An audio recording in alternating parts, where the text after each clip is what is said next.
piba mimada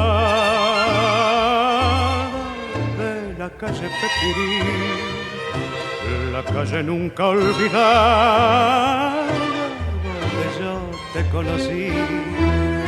Y porque eras linda y buena, un muchacho medio loco te hizo reina del piropo en un verso muy fifí.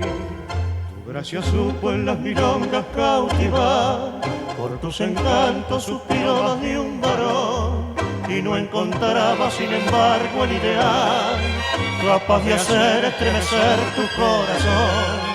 Pero en las sombras acechaba el vil ladrón, y bajo tu encanto juvenil con mano cruel se dio a tu oído a sus palabras de pasión, y abandonaste para siempre el barrio aquel.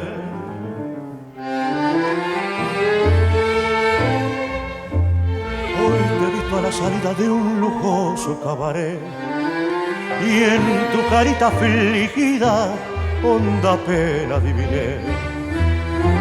Yo sé que hasta el alma dieras por volver a ser lo que era.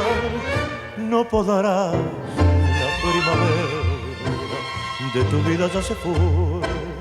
Hoy ya no soy la linda piba que mimó la muchachada de la calle Pepirí, aquella calle donde yo te conocí y donde un mozo soñador tanto te amó.